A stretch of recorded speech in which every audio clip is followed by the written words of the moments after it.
Hi friends, welcome to my YouTube channel civil preparations. आज जो हमारा डिस्कशंस होने वाला है वो होगा ultimate load method and limit state method पे। आरसीसी का जो मेथड्स ऑफ डिजाइन है उसका दो मेथड्स रिमेनिंग रह गया है। One method WSM method, working stress method हम पिछले वीडियो में बात कर चुके हैं। आज के इस वीडियो में हम बात करेंगे LSM method and ULM method क्या होती है। ओके, क्लियरली तीनों में डिफरेंस भी आज हम क्लियर कर लेंगे कि यूएलएम मेथड क्या होता है एंड एलएसएम मेथड क्या होती है। ओके एंड डब्ल्यूएसएम, तो इन तीनों में क्लियरली डिफरेंस समझने के लिए आप सिर्फ वीडियो को देखते रहिए। फर्स्ट मेथड हम समझते हैं डब्ल्यूएसएम। डब्ल्यूएसएम मेथड पर हम डिस्कस कर चुके हैं, लेकिन इन तीनों में क्लियरली एक ग्राफ के माध्यम से समझते हैं। ओके स्टूडेंट्स, फर्स्ट का हम देख लेते हैं। ये डब्ल्यूएसएम का हम ग्राफ बना रहे हैं। ये ग्राफ आपको पीडीएफ में नहीं मिलेगी, तो आप लोग इसको स्क्रीनशॉट करके आप पीडीएफ में इसको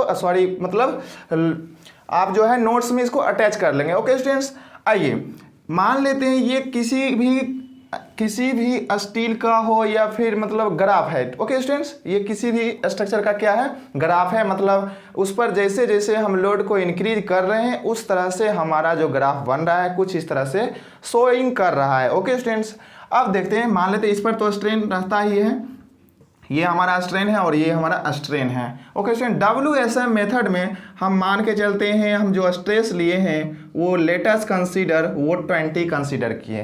कितना किए हैं लेटेस्ट कंसीडर? 20 किए हैं। और इस पर लोड जो आ रहा है वो लोड की वैल्यू हमारा कुछ इस तरह से 1000 किलो न्यूटन की आ रही है। ओके, क्लियर है, 1000 किलो न्यूटन की लोड आ रही है और हम जो स्ट्रेस कंसीडर कर रहे हैं वो 20 कंसीडर कर रहे हैं। ओके स्टूडेंट, तो हमारा जो आएगा यहाँ से निकलकर cross sectional area is equals to क्या हो जाएगा,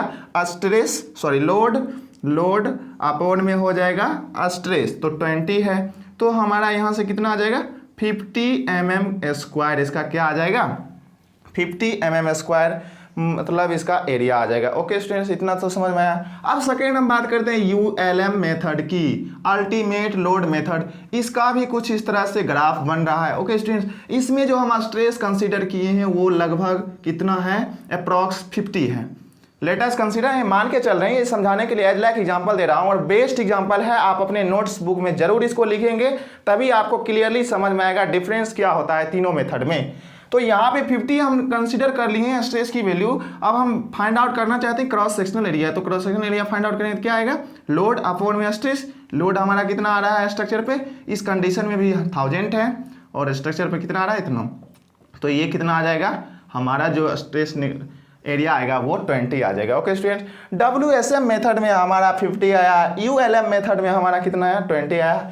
एक और ग्राफ हम कंसीडर करते हैं, लेटेस्ट कंसीडर यही ग्राफ है और इसी में हम जो एलएसएम मेथड से डिजाइन करते हैं उसमें स्ट्रेस कितना कंसीडर करते हैं, तो in between ULM method and WSM method. WSM method में हमने 20 लिया था, यूएलएम मेथड में हमने स्ट्रेस को कहाँ तक लिया था, 50 न्यूटन पर mm स्क्वायर तक लिया था। अब इस एलएसएम मेथड जो होता है ना तो हम 50 को लेते हैं ना तो ही हम 20 को लेते हैं, इन दोनों के बीच का जो वैल्यू आता है हम उसको लेते हैं। इन दोनों का बीच का वैल्यू लेटेस्ट कंसीडर कितना आ जाएगा, 30 ले लेते हैं। कितना आएगा 30, तो 30 लेने से cross sectional area find out करेंगे and then cross sectional area क्या आ जाएगा, क्रॉस सेक्शन एरिया आ जाएगा हमारा 1000 अपॉन में 30, तो ये कुछ आ जाएगा 33.33 समथिंग आ जाएगा। ओके स्टूडेंट्स, तो आपने देखा कि डब्ल्यूएसएम मेथड में एक ही लोड के लिए डिजाइन किया था तो क्रॉस सेक्शन एरिया 50 प्रोवाइड किया था। अब क्रॉस सेक्शन एरिया ज़्यादा आ रहा है, इसका मतलब है कि हमारा स्ट्रक्चर जो हो रहा है वो हैवी हो रहा है, मटेरियल का ज़्यादा यूज हो रहा है। अगर क्रॉस सेक्शन एरिया कम आ रहा है इसका मतलब है कि उसमें जो है कम मटेरियल का यूज हो रहा है। ओके स्टूडेंट्स, तो इसमें हमारा मटेरियल का यूज ज़्यादा नहीं हो रहा है। Okay students, ultimate load method में हमारा मटेरियल का कम यूज हो रहा है, लेकिन हम उसको यूज कितना तक कर रहे हैं, मैक्सिमम यूज तक कर रहे हैं, लेकिन हमारा स्ट्रक्चर क्या है, थिनर है। स्ट्रक्चर कैसा है, थिनर है, जबकि डब्ल्यूएसएम मेथड में हमारा स्ट्रक्चर कैसा था, थिकर था। जब एलएसएम मेथड आया तो एलएसएम मेथड में ना थिनर बनाया ना थिकर बनाया, इन दोनों के बीच में बनाया। आप यहाँ से देख सकते हैं, यहाँ आया था 50 आया था, यहाँ आया था 20, अब देखो 33 आया था, तो इसमें दोनों को क्या कर दिया गया, कंसीडर किया गया। तो एलएसएम मेथड जो होता है ये कॉम्बिनेशन ऑफ होता है ultimate load method and WSM method. Okay students, तो आप आज के बाद क्लियर हो गया ना कि WSM मेथड क्या होता है, ULM मेथड और LSM मेथड क्या होता है। LSM method is a combination of both ULM method and WSM method. Clear हुआ यहाँ तक क्या? यहाँ तक बिल्कुल क्लियर है ना। चलिए हम आगे कुछ डिस्कस और करते हैं। कुछ बेसिक हैं जिसके बाद आपको समझ में आ जाएगा। ये एग्जाम्पल बहुत अच्छा है, एग्जाम्पल समझने के ख्याल से आप 3 ग्राफ बना लेंगे। WSM मेथड के सामने WSM का ग्राफ, ULM के सामने इसका और LSM के सबके सामने एक ग्राफ समझने के ख्याल से बहुत बेस्ट है। ओके, अब हम नेक्स्ट चलते हैं। कुछ जो फैक्टर ऑफ सेफ्टी आता है हमारा, वो फैक्टर ऑफ सेफ्टी हम WSM में क्या करते थे, यूज करते थे। WSM में फैक्टर ऑफ सेफ्टी यूज करते थे, जबकि LSM मेथड में हम पार्शियल फैक्टर ऑफ सेफ्टी का यूज करते थे। Okay students, partial factor of safety क्या होता था? पार्शियल फैक्टर ऑफ सेफ्टी में पर्टिकुलर मटेरियल एंड लोड के लिए अलग अलग लिया गया था, जबकि WSM मेथड में फैक्टर ऑफ सेफ्टी जो होता है वो कॉम्बिनेशन ऑफ होता है, लोड के लिए भी एंड मटेरियल के लिए, दोनों के लिए भी एक ही होता है। ओके स्टूडेंट, तो हम बात करेंगे partial factor of safety for किसके लिए, LSM के लिए। तो उसमें कंक्रीट के लिए लिया जाता है 1.5, जबकि स्टील के लिए लिया जाता है 1.15। आप दोनों मेथड में देखेंगे कि WSM मेथड में भी कंक्रीट के लिए ज़्यादा लिया गया था, 3 लिया गया था, एंड स्टील के लिए 1.78, उसमें भी कंक्रीट ज़्यादा था, और इसमें भी LSM में भी कंक्रीट ज़्यादा है। ओके स्टूडेंट, कंक्रीट के लिए 1.5 जबकि स्टील के लिए 1.15। ये सारा चीज़ PDF में आपको मिल जाएगा नोट में। ओके स्टूडेंट, जितना भी मैं डाटा बोल रहा हूँ आपको लिखने की कोई ज़रूरत नहीं है, आपको PDF में 1 by 1 मिल जाएगा। ओके, अब हम नेक्स्ट बात करते हैं हमारा जो ULM मेथड होता है। ओके स्टूडेंट, हाँ, ULM मेथड डिस्कस करने से पहले एक और इम्पोर्टेंट बात है कि जब हम किसी भी मटेरियल का हम डिजाइन स्ट्रेंथ लेते हैं, किसी भी मटेरियल का डिजाइन स्ट्रेंथ कैलकुलेट करते हैं, तो हम उसमें क्या करते हैं, फैक्टर ऑफ सेफ्टी से मल्टीप्लाई करते हैं। क्या करते हैं? फैक्टर ऑफ सेफ्टी से मल्टीप्लाई करते हैं। सॉरी, जब हम किसी भी लोड के लिए हम निकालते हैं तब उसमें फैक्टर ऑफ सेफ्टी से मल्टीप्लाई करते हैं, लेकिन जब किसी मटेरियल का लेते हैं तब उसमें हम क्या करते हैं, डिवाइड करते हैं। बिकॉज रीजन क्या है, किसी में मल्टीप्लाई कर रहे हैं, किसी में डिवाइड कर रहे हैं। रीजन क्या है? रीजन बस इतना है कि आप किसी भी स्ट्रक्चर को डिजाइन करने के लिए जा रहे हैं, आपका स्ट्रक्चर जो है सपोज दैट 100 किलो न्यूटन के लिए डिजाइन किया गया है। Okay students, suppose that 100 kilo Newton के लिए डिजाइन किया गया है। आप इसमें मटेरियल की जो स्ट्रेंथ है उसको भी 100 किलो न्यूटन को ही प्रोवाइड कर रहे हैं, तो क्या ये स्ट्रक्चर ज़्यादा सेफ होगा? अगर 100 किलो न्यूटन से ज़्यादा लोड आएगा तो ये स्ट्रक्चर क्या कर जाएगा, कोलैप्स कर जाएगा। क्या हो जाएगा? कोलैप्स कर जाएगा। लेकिन क्या आप कोलैप्स करवाना चाहेंगे? नहीं करवाना चाहेंगे। इसलिए एक होता है, ठेठ भाषा में समझ सकते हैं, एक होता है दुश्मन की शक्ति और एक होता है अपनी शक्ति। ओके स्टूडेंट, तो मटेरियल जो लगा रहे हैं, स्ट्रक्चर में यूज कर रहे हैं, वो हमारा अपनी ताकत है, और जो लोड आ रही है वो हमारा क्या है, दुश्मन है। तो हमेशा हम अपनी शक्ति को घटा कर लेते हैं और दुश्मन को शक्ति को बढ़ा करके आंकते हैं। दुश्मन की शक्ति को मानते हैं कि उसका शक्ति ज़्यादा है, हम एज कंपेयर टू मी, मतलब हमारे अपनी शक्ति के रिस्पेक्ट में। अगर हम अपनी शक्ति को कम आंक कर चलेंगे तभी तो हम उससे क्या कर पाएंगे, उससे लड़ पाएंगे, जीत पाएंगे। अगर नहीं तो हम उसके अगर बराबर मान लेंगे तो हो सकता है फेल कर जाएंगे। ओके स्टूडेंट, तो ये बात ध्यान रखेंगे कि जब फैक्टर ऑफ सेफ्टी हम मल्टीप्लाई करते हैं किसके लिए, तो लोड निकालने के, डिजाइन लोड मानेंगे तो उसमें क्या करेंगे, मान के चलेंगे कि आ रहा है रियलिटी में उसमें 100 किलो न्यूटन का लोड, लेकिन हम मान के चलते हैं कि उस पर 150 किलो न्यूटन का लोड आ रहा है फैक्टर ऑफ सेफ्टी से मल्टीप्लाई करके। ओके स्टूडेंट्स, ठीक उसी प्रकार मटेरियल का जब स्ट्रेंथ देखते हैं तो मटेरियल का स्ट्रेंथ सपोज दैट FY है स्टील का स्ट्रेंथ, तो इसमें फैक्टर ऑफ सेफ्टी से मल्टीप्लाई कर ले, सॉरी डिवाइड कर लेते हैं 1.15 से, तो कितना आ जाता है 0.87 FY। ओके स्टूडेंट, तो मान के चलते हैं कि जो हमारा स्टील जो यूज हुआ है स्ट्रक्चर में उसका स्ट्रेंथ कितना है, मात्र 87% है। मात्र कितना है, 87%, 100% नहीं मान के चलते हैं। ओके स्टूडेंट्स, यही हुआ पार्स factor of safety. Okay students, I hope कि ये बातें क्लियर हुआ होगा कि मटेरियल की जब हम डिजाइन स्ट्रेंथ लेते हैं तो उसमें फैक्टर ऑफ सेफ्टी से डिवाइड करते हैं, जब लोड का डिजाइन स्ट्रेंथ हम लेते हैं तब उसमें क्या करते हैं, मल्टीप्लाई करते हैं। इतनी ही सी बातें थी, इतनी क्लियर हो गई ना। अब हम आगे बढ़ जाते हैं। Okay students,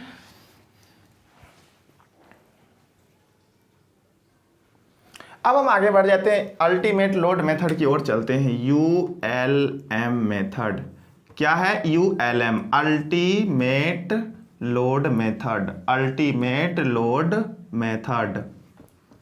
okay students, ultimate load method इसका फुल फॉर्म हो गया। Okay, as a name suggest, ultimate load method से ही पता चल रहा है कि इसमें कितना लोड लिया गया होगा, अल्टीमेट लोड लिया गया होगा। ओके स्टूडेंट्स, इसमें क्या होता था ना कि मान के चला जाता था कि लोड आ रहा है स्ट्रक्चर पे, सपोज दैट 50 किलो न्यूटन का, तो इसमें क्या था, एक सुटेबल फैक्टर ऑफ सेफ्टी से मल्टीप्लाई करके लोड को क्या कर लिया जाता था, अल्टीमेट तक लिया जाता था। Okay student, to get the ultimate load we can multiply the a suitable factor of safety to the working load. Okay student, working load में हम सुटेबल फैक्टर ऑफ सेफ्टी से मल्टीप्लाई करके क्या कर लेते थे, अल्टीमेट लोड को मान करके तब हम स्ट्रक्चर को क्या करते थे, डिजाइन करते थे। तो इस केस में हम क्या लिख सकते हैं, अल्टीमेट लोड मेथड में, in this method a suitable factor of safety is multiplied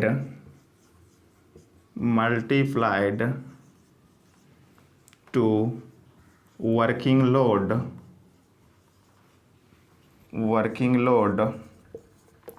to get the ultimate load। Okay students, ultimate load को प्राप्त करने के लिए हम क्या करते हैं, सुटेबल फैक्टर ऑफ सेफ्टी से मल्टीप्लाई कर लेते हैं वर्किंग लोड में। ओके स्टूडेंट्स, इतना तक तो क्लियर हो गया। अब हम बात करते हैं इसमें तो सेक्शन मेरा कैसा आया था, हमने 50 किलो न्यूटन पर मीटर स्क्वायर का स्ट्रेस कंसीडर किया था, तो हमारा सेक्शन जो आ रहा था वो थिनर आ रहा था। लेकिन स्ट्रक्चर का यूज कैसा हो रहा था, स्ट्रक्चर का यूज बहुत ज़्यादा हो रहा था और मेरा सेक्शन कैसा था, थिनर था। ओके स्टूडेंट, तो सेक्शन मेरा थिनर है, स्ट्रक्चर मेरा क्या है, थिनर है, और लोड उसको ज़्यादा रजिस्ट करना पड़ रहा है, तो उसमें क्या आएगा, डिफ्लेक्शन आएगा कि नहीं आएगा, डिफ्लेक्शन आएगा, उसमें क्रैकिंग आएगा। ओके स्टूडेंट्स, तो ये क्या हो जाएगा, ये तो इकोनॉमिकल तो ये मेथड रहेगा, ये मेथड कैसा रहेगा, इकोनॉमिकल रहेगा, ये मेथड इकोनॉमिकल होगा। लेकिन क्या ये सेफर होगा, आने वाले लोड के लिए? आगे अगर फ्यूचर में अगर ज़्यादा लोड आ जाता है तो क्या उस स्ट्रक्चर को वो स्ट्रक्चर रजिस्ट कर पाएगा, उस लोड को नहीं कर पाएगा, वो स्ट्रक्चर लोड को रजिस्ट नहीं कर पाएगा। ओके स्टूडेंट, तो ये सेक्शन जो होगा मेरा, ये थिनर होगा, इकोनॉमिकल होगा, लेकिन सेफर नहीं होगा। ओके स्टूडेंट, सेफ्टी नहीं दे पाएगा हमको। ओके स्टूडेंट, इतना बात क्लियर हुआ, ये मेथड इतना बात क्लियर हुआ। लेकिन ये मेथड जो है ना, जो WSM मेथड में लीनियर इलास्टिक को मानता था, स्ट्रेस स्ट्रेन डिस्ट्रीब्यूशन को वो लीनियर कहा था, लेकिन ये नॉन लीनियर को ये क्या किया, कंसीडर किया। ओके स्टूडेंट्स, ये लीनियर नहीं कहा, ये नॉन लीनियर को माना। ओके स्टूडेंट, तो ये इसका ये था, मतलब उस मेथड का जो ड्रॉबैक था यहाँ पर कुछ दूर किया। लेकिन हर मेथड में कुछ क्या है, ड्रॉबैक है। ओके स्टूडेंट, कुछ मेरिट है तो कुछ डिमेरिट होता ही है। ओके स्टूडेंट, ये मेथड ज़्यादा लोड को रजिस्ट करने के लिए तो डिजाइन किया गया था, लेकिन आने वाले लोड के लिए क्या था, ये बहुत मतलब अनसेफ्टी था। ओके स्टूडेंट्स, अनसेफ था, इसलिए अनसेफ ये मेथड हो जाएगा और इकोनॉमिकल तो होगा ही। ओके स्टूडेंट, अब हम नेक्स्ट डिस्कशन करते हैं लिमिट स्टेट मेथड। क्या है मेरा next discussion, limit state method. क्या होती है लिमिट स्टेट मेथड, अब हम डिस्कस करेंगे। ओके, दो मेथड पर हम बात कर चुके हैं, limit state WSM method and ULM method. Okay students, अब आइए हमारा डिस्कशन लिमिट स्टेट पे है। अब लिमिट स्टेट मेथड में क्या हुआ था, limit state method is the combination of ultimate load method and working stress method. इतना तक तो क्लियर हुआ। इसका मतलब उसमें जो लिमिट WSM मेथड में जो एक्सेसिव डिफ्लेक्शन आता था, क्रैकिंग आता था, उसको ये दूर कर देगा, अच्छा, उसमें जो मतलब ये भी कहा जाए तो सबसे बेस्ट मेथड जो है वो LSM मेथड है। सबसे बेस्ट मेथड कौन सा मेथड, LSM मेथड, बिकॉज इसका रीजन है, क्या रीजन है, तो इसमें सेक्शन को भी ना थिनर लिया गया ना थिकर लिया गया। ओके, उसके मीडियम में लिया गया, तो इसको इकोनॉमिकल भी बना दिया गया, और ये भी ना तो ज़्यादा लोड को रजिस्ट करवाया ना तो कम का करवाया, मीडियम में करवाया। ओके, इसलिए आने वाले लोड के लिए भी क्या हो गया, ये सेफ हो गया, आने वाले लोड के लिए भी ये सेफ हो गया। और बहुत ज़्यादा इंपॉर्टेंट बात यह है कि ये मेथड जो है एक्सेसिव डिफ्लेक्शन एंड क्रैकिंग को भी ये कंसीडर किया। Limit state method is of 2 types, ये 2 टाइप्स के होते हैं। Limit state method of collapse होता है and limit state method of serviceability होता है। ओके स्टूडेंट्स, तो limit state method of collapse and limit state of serviceability क्या होती है उसको समझिए अच्छे तरीके से। कोलैप्स जो होता है, कोलैप्स का मतलब होता है फेलियर। कोलैप्स का मतलब क्या होता है? फेलियर। फेलियर का मतलब, फेलियर किस किस चीज़ में होता है? वो टॉर्जन में हो सकता है, वो शियर में हो सकता है, वो बेंडिंग में हो सकता है, बेंडिंग या फिर उसको कह सकते हैं फ्लेक्चर में हो सकता है। ओके स्टूडेंट्स, तो हम 1 बाय 1 को लिखते हैं, ज़्यादा आप लोग सिर्फ कंसंट्रेट होके सुनते रहिए। और नोट बनाने के लिए आपके पास डिस्क्रिप्शन बॉक्स में पीडीएफ का लिंक मिल जाएगा, आप वहां से पीडीएफ डाउनलोड कर सकते हैं। आपको फुल पीडीएफ मिलेगी, 1 बाय 1 चैप्टर का मिलेगी। मैं अभी इंट्रोडक्शन का बात ही कर रहा हूँ, आरसीसी स्ट्रक्चर में डिजाइन मेथड। जब ये पूरा बेसिक हो जाएगा खत्म, उसके बाद हम चलेंगे सिंगली रेनफोर्स का डिजाइन करने के लिए। ओके, सिंगली बीम का हम डिजाइन कैसे करते हैं, देन डबली का, फिर स्लैब का, फुटिंग का, कॉलम का, शियर, टॉर्जन, सब का डिस्कशन करेंगे 1 by full RCC complete video आपको मिलेगा यूट्यूब पे सिविल प्रिपरेशन पे। ओके स्टूडेंट्स, आप लोग देखते रहिए डेली। नेक्स्ट हम बात करते हैं हमारा जो है limit state method. Limit state method, okay, limit state method क्या होती है जान लीजिए। ये तो क्लियर हो गया कि लिमिट स्टेट मेथड क्या होती है। अब बात रही कि लिमिट स्टेट मेथड को कितने भागों में बांटा गया? 2 भागों में। कितने हैं इसके? 2 पार्ट हैं। एक तो होता है कोलैप्स, एक क्या होती है? कोलैप्स, और दूसरा होती है सर्विसेबिलिटी। क्या होती है? सर्विसेबिलिटी। अब सर्विसेबिलिटी क्या होती है और कोलैप्स क्या होते हैं? तो कोलैप्स के अंदर ना 3-4 को रखा गया है। एक रखा गया फ्लेक्चर, क्या है? एक फ्लेक्चर, या फिर दूसरा रखा गया है बेंडिंग। फ्लेक्चर को ही हम दूसरे नाम बेंडिंग देते हैं। ओके, सेकेंड रखा गया है मेरा शियर। जो स्ट्रक्चर है वो शियर में फेल कर सकता है, जो स्ट्रक्चर है वो बेंडिंग में कर सकता है या फ्लेक्चर में कर सकता है, या स्ट्रक्चर हमारा टॉर्जन में कर सकता है। टॉर्जन कर सकते हो या इसको ट्विस्टिंग भी हम बोलते हैं। क्लियर है क्या यहाँ तक? अगेन हम टॉर्सन के बाद क्या हो जाएगा? कंप्रेशन में फेल कर सकता है। इसके अंदर और आ जाएगा, क्या आ जाएगा? कंप्रेशन आ जाएगा। कंप्रेशन में भी मेंबर क्या हो जा सकती है? फेल कर सकती है। फिर अगेन मेंबर हमारा टेंशन में फेल हो सकता है। ओके, तो ये कोलैप्स का मतलब फेलियर, और फेलियर किस किस चीज़ में होता है? तो ये सारी चीज़ों में हमारा मेंबर क्या कर सकता है? फेल कर सकता है। एंड देन हम डिस्कस करेंगे अब serviceability. What is serviceability? Serviceability क्या होती है? ओके, तो जानिए सर्विसिबिलिटी जो होती है, सर्विसिबिलिटी का मतलब होता है कि स्ट्रक्चर आपका कोलैप्स नहीं हुआ है लेकिन वो सर्विस देने लायक भी नहीं रह गया है। सर्विसिबिलिटी के अंदर क्या क्या आता है उसको हम देख लेते हैं। ओके स्टूडेंट, ये सारी चीज़ें भी नोट करने की कोई आवश्यकता नहीं है, आपको पीडीएफ में मिल जाएगा सारी बातें। सर्विसिबिलिटी क्राइटेरिया में हम क्या क्या कंसीडर करते हैं? तो इसमें जो हम कंसीडर करते हैं वो फर्स्ट करते हैं वो डिफ्लेक्शन को। क्या है? डिफ्लेक्शन, मतलब बीम में जो हमारा है वो ज़्यादा डिफ्लेक्शन नहीं आए। डिफ्लेक्शन क्राइटेरिया को भी हम क्या करेंगे? फुलफिल करेंगे। और limit state method deflection and cracking vibration सबको कंसीडर किया था। ऐसा सोच करके डिजाइन किया गया था कि आने वाले लोड में हमारे स्ट्रक्चर में ना एक्सेसिव डिफ्लेक्शन होगा, ना ही एक्सेसिव हमारा क्रैकिंग होगा, ना वाइब्रेशन होगा। ओके, अब इसका मतलब समझते हैं डिफ्लेक्शन। डिफ्लेक्शन का मतलब जैसे बीम है, बीम डिजाइन किया, ओके स्टूडेंट्स, ऐसे बीम को डिजाइन किया और थोड़ी दिन के बाद ये बीम क्या हो गया? ऐसे झुक गया। तो झुक गया तो मेंबर हमारा सर्विस देने लायक नहीं रहेगा। डर लगते रहेगा कि ये मेंबर हमें मेरे सर पे ऊपर गिर जाएगा तो फिर मर जाएंगे, बट डर लगते रहता है नहीं, तो उस स्ट्रक्चर में रहने के लिए नहीं रह पाता, रहने लायक वो नहीं रह जाता है। सेकेंड हम बात करते हैं इसमें क्या होता है? क्रैकिंग। मेंबर में क्रैक नहीं होना चाहिए।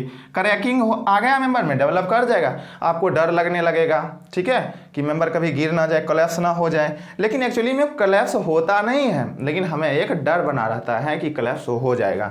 एंड देन हम डिस्कस करते हैं वाइब्रेशन। ये सारी किसके कैटेगरी आती है? Under the category of serviceability. Vibration क्या होती है? तो वाइब्रेशन, मान चलो हम ऐसा स्ट्रक्चर डिजाइन कर दिए, अगर बगल से रोड से हमारी गाड़ी चल रही है, मार्शली गुजर गया तो घर हिलने लगेगा, वाइब्रेट होने लगेगा। जो किचन में बर्तन रहेगा वो ढुलक के गिर जाएगा, तो बड़ा प्रॉब्लम हो जाएगा कि नहीं, दिक्कत हो जाएगा कि आप बैठे हुए हैं और वाइब्रेट होने लगे ऐसे ऐसे, तो फिर प्रॉब्लम हो जाएगी आपके लिए, ठीक है। तो ऐसा स्ट्रक्चर हमें डिजाइन नहीं करना है जो हमारे लिए क्या हो, हानिकारक हो। ओके स्टूडेंट्स, तो इस सब में क्या होता है कि जो घर बनाता है ओनर कन्वीनियंट रहना चाहता है, ना तो उसमें एक्सेसिव डिफ्लेक्शन आना चाहिए, ना एक्सेसिव क्रैकिंग, ना ही वाइब्रेशन, ना ही फायर रेजिस्टेंस। और फायर रेजिस्टेंस भी आप ऐसा स्ट्रक्चर बनाइए, ऐसा सीमेंट का यूज कीजिए कि वो फायर रेजिस्टेंट हो। क्या हो? Fire resistance. उसमें फायर को क्या करने की कैपेसिटी हो? रजिस्ट करने की कैपेसिटी हो। ओके स्टूडेंट, तो ऐसा हमें स्ट्रक्चर बनानी चाहिए। ओके। क्लियर हुआ क्या यहाँ तक? यहाँ तक क्लियर हुआ। अब हम कंक्लूजन में लिख सकते हैं, इसका आप कंक्लूजन भी लिखना चाहेंगे तो कंक्लूजन भी लिख सकते हैं कि ये जो लिमिट स्टेट मेथड होता है is the combination of both WSM method and ULM method. Okay students, ये कॉम्बिनेशन हुआ। ओके, फाइनली डिस्कस करने के बाद हम इसका कंक्लूजन लिखते हैं। आपको PDF में 1 by 1 सीरियल से मिलेगी। डोंट वरी कि आपको मैं जितना बोल रहा हूँ उतना सिर्फ आप सुनते रहिए। ओके स्टूडेंट्स, एक भी थ्योरी नहीं छूटने वाली है, ना ही कोई कंसेप्ट छूटेगा आपसे। ओके स्टूडेंट्स, नेक्स्ट हम बात करते हैं आपको ये जो डिजाइन स्ट्रेंथ जो लेते हैं ना, डिजाइन स्ट्रेंथ वो किसके लिए कितना होता है। ओके स्टूडेंट्स, अब हम थोड़ा सा डिजाइन स्ट्रेंथ की बात कर लेते हैं कि कंक्रीट का डिजाइन स्ट्रेंथ कितना होता है एंड स्टील का डिजाइन स्ट्रेंथ कितना होता है। मटेरियल है ना, डिजाइन कर रहे हैं तो उसके बारे में पता होना चाहिए ना कि इसके पास कितनी क्षमता है, कितनी ताकत है। ओके स्टूडेंट्स, तो देखिए स्टील जो होता है, स्टील इसका इल्ड स्ट्रेस FY होता है, इल्ड स्ट्रेस FY होता है। ओके, हम इल्ड तक ही डिजाइन करते हैं, किसी को उससे ज़्यादा नहीं लेते हैं। ओके स्टूडेंट्स, और फैक्टर ऑफ सेफ्टी से डिवाइड करके तो और उससे कम ले आते हैं। ओके स्टूडेंट्स, मान के चलते हैं FY उसका क्या है, इल्ड स्ट्रेस है। ओके स्टूडेंट्स, तो इसका जो है ना मात्र 87% ही हम इसका डिजाइन स्ट्रेंथ मानते हैं। तो इसके लिए फैक्टर ऑफ सेफ्टी क्या हो जाएगा, स्टील के लिए फैक्टर ऑफ सेफ्टी 1.15, तो इसका डिजाइन स्ट्रेंथ कितना आ जाएगा 0.87 FY। ये हो गया क्या, design strength of steel. Okay student, design strength of steel 0.87 FY। अब देन बात करते हैं कंक्रीट के लिए। ओके स्टूडेंट, तो कंक्रीट के लिए हमें समझना पड़ेगा कि कंक्रीट का डिजाइन स्ट्रेंथ हम कैसे फाइंड आउट करते हैं। बहुत सारे स्टूडेंट को कन्फ्यूजन होती है यार 0.45 FCK कैसे हुआ। कंक्रीट के लिए हम फैक्टर ऑफ सेफ्टी 1.5 लेते हैं और 1.5 का लेने के लिए हम अगर FCK में 1.5 से डिवाइड करते हैं, ले ससुराई तो आता ही नहीं है 0.45 FCK, 0.45 FCK, जबकि हम डिजाइनर स्ट्रेंथ 0.45 FCK लेते हैं। ये तो गलत हो गया। नहीं, गलत नहीं हुआ है, समझते हैं ये कैसे हुआ है। देखो, इसके लिए हमें ग्राफ बनाना पड़ेगा कंक्रीट के लिए। कंक्रीट का ग्राफ हम बनाएंगे, उससे क्लियर हो जाएगा आपका कि हमारा कौन सा ग्राफ यूजेबल है डिजाइन करने के लिए। ओके स्टूडेंट्स, तो स्ट्रेस स्ट्रेन जो ग्राफ बना रहे हैं अभी वो कंक्रीट का बना रहे हैं। ओके, अब ऐसे हम एक छोटा सा वीडियो जरूर बना दूंगा आपको, माइल्ड स्टील के लिए ग्राफ कैसे बनेगा, फिर HYSD बार के लिए ग्राफ कैसे बनेगा, एंड देन हम बात कर लेंगे कंक्रीट के लिए ग्राफ कैसे बनेगा। और ये ग्राफ वेरी वेरी इंपॉर्टेंट हो जाएगा आपको। ओके स्टूडेंट्स, आगे जब हम डबली रिइंफोर्स बीम बनाएंगे तो उस समय स्ट्रेस को कैलकुलेट करना पड़ेगा, और स्ट्रेस हम कहाँ से कैलकुलेट करते हैं, तो यही ग्राफ से करते हैं। कहाँ से करते हैं, ग्राफ से करते हैं स्ट्रेस कैलकुलेट। अब लेटेस्ट कंसीडर, ये हमारा 3 ग्राफ बना रहा हूं मैं, ये हमारा कंक्रीट का है। ओके स्टूडेंट्स, ये है स्ट्रेन, ये है मेरा स्ट्रेन, और ये है मेरा स्ट्रेस। 3 ग्राफ मैं बना रहा हूं, एक ये ग्राफ हो गया और एक ये ग्राफ हो गया। ओके स्टूडेंट्स, अब देखो ये ऊपर वाला जो ग्राफ है ना वो FCK होता है और ये होता है 0.67 FCK, और ये जो ग्राफ है मेरा ये होता है 0.45 FCK, 0.45 FCK। अब बताओ ये कैसे बन गया। तो ऊपर वाला जो ग्राफ है ना वो है किसके लिए, तो वो है क्यूब स्ट्रेंथ के लिए। आपका किसी भी क्यूब स्ट्रेंथ पे, suppose that let us consider M20 grade का हमारा पास क्या है, कंक्रीट है, तो M20 जो होता है ना वो क्यूब के लिए ही होता है। वो किसके लिए होता है, वो सिर्फ और सिर्फ क्यूब के लिए होता है, ना कि आपके लिए स्ट्रक्चर के लिए होता है। तो ये ऊपर का जो कर्व है ना ये है आइडियलाइज्ड कर्व,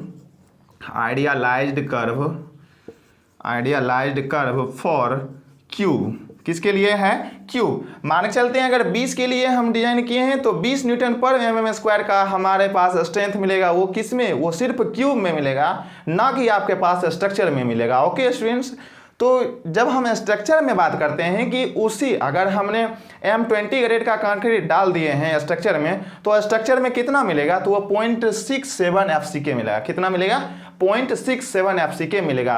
अब हम 0.67 FCK को भी तो फुल यूज नहीं करूंगा, फुल यूज तो करना नहीं है। हमारे पास स्ट्रक्चर में आया कि 0.67 FCK। ओके स्टूडेंट, इतना स्ट्रेंथ मिल रहा है हमारे पास जब स्ट्रक्चर में उस कंक्रीट को यूज कर रहे हैं। तो क्योंकि ये जो टेस्टिंग होती है लैब टेस्टिंग, और लैब का जो है इन्वायरमेंट अलग रहता है और बाहर का हमारा जो फील्ड का रहता है वो अलग रहता है। तो जाहिर सी बात है फील्ड में हमारी स्ट्रेंथ क्या हो जाती है, घट जाती है, जबकि लैब में स्ट्रेंथ हमारा क्या रहता है, कांस्टेंट रहता है या फिर फेवरेबल रहता है। ओके, अब बात करते हैं ये जो हमारा है ये क्या हो जाएगा, ये हो जाएगा किसके लिए, स्ट्रक्चर के लिए।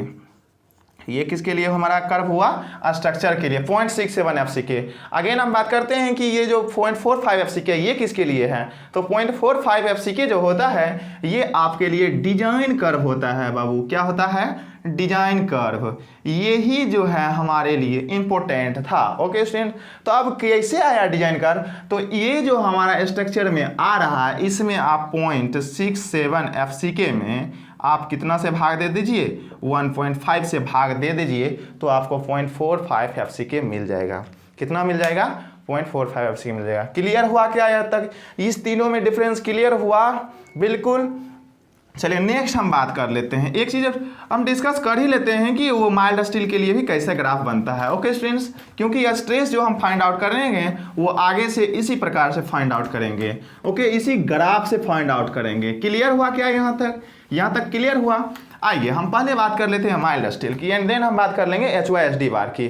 क्लियर हुआ, तो माइल्ड स्टील का हमारा जो ग्राफ बनता है वो कुछ इस तरह से बनता है। ओके स्टूडेंट्स, ओके स्टूडेंट्स, तो इसमें स्ट्रेस जो ये जो होता है मेरा स्ट्रेस, सपोज दैट FY है। क्लियर हुआ क्या यहाँ तक, यहाँ तक क्लियर हुआ।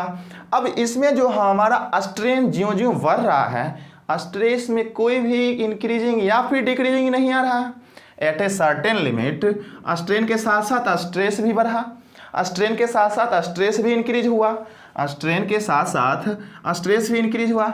लेकिन कुछ लिमिट के बाद, सर्टेन टाइम के बाद, सर्टेन स्ट्रेन के बाद हमारा जो स्ट्रेस है वो कांस्टेंट हो गया। स्ट्रेन बढ़ता गया, स्ट्रेस कांस्टेंट होता चला गया, स्ट्रेन बढ़ता गया, स्ट्रेस कांस्टेंट होता चला गया। इसलिए, और ये इसका ग्राफ ऐसे क्यों बना, इसका ग्राफ ऐसा क्यों बना, because it is a ductile material. Mild steel कैसा है, डक्टाइल मटेरियल है, और ये प्लास्टिक रीजन को शो कर रहा है। डक्टिलिटी है तभी तो प्लास्टिक रीजन आया।